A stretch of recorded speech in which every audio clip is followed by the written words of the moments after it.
Isa ang patay habang apat naman ang sugatan matapos araruhin ng truck ang 5 sasakyan sa Suwal sa Pangasinan. Yan at ang iba pang mga rumarapidong balita mula sa probinsya, hatid ng iba't ibang istasyon sa ilalim ng MBC Media Group.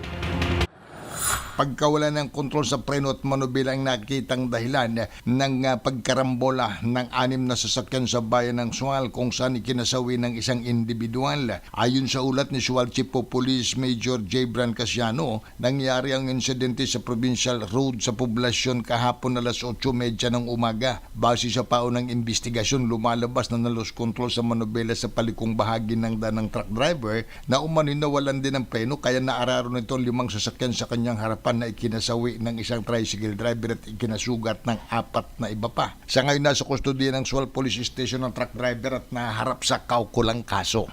Para sa MBC TV Network News, ito si Freddy Fajardo, Aris 38, una sa Pilipinas, una sa Pilipino.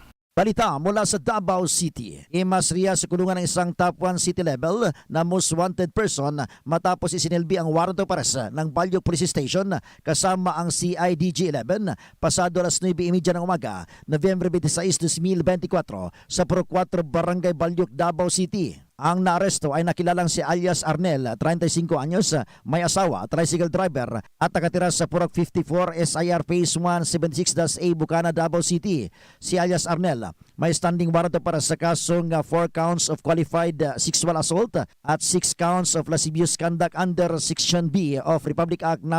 7610 na may mga piyansang 200,000 each na inisyo ni Honorable Zara Dakila Aginsado Silvosa, acting presiding judge sa RT's 11th Judicial Region, Branch 33, Davao City, habang wala namang inirekomendang piyansa ang korte sa kasong qualified rape. Sa ngayon, si alias Arnel ay nasa kustodiya ng Balyok Police Station para sa wastong disposasyon. Para sa MBC TV Network News, ito si June Suter, una sa Pilipinas, una sa Pilipino. Balik-kulungan ng isang LGBT na ex-convict matapos muli itong maaresto sa ika-4 na pagkakataon matapos makabili sa kanya ang nagpanggap na buyer ng droga sa Sitio Grego, Barangay Kalaylayan, Abukay, Bataan. Sa ulat ni Abukay Chief Police Major Gerald Jan Bautista kay Bataan Provincial Director Police Cadre Pamertria, ang suspect na muling naaresto ay kinilala ito na si alias Narda, isang LGBT 58 anyos na kasalukuyang nakikitira sa kanyang kapatid sa nabanggit na lugar.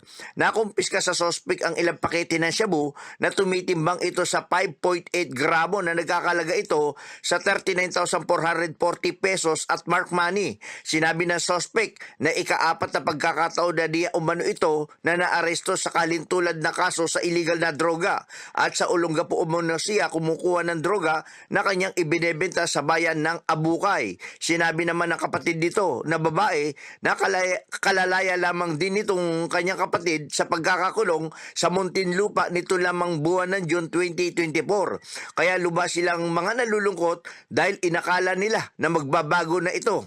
Ang suspect ay nihanda na sa kanya ang kasong paglabag sa Republic Act 9165 o ang Comprehensive Dangerous Drug Act of 2002. Para sa MBC TV Network News, Danny Kumilang RH37, una sa Pilipinas, una sa Pilipino.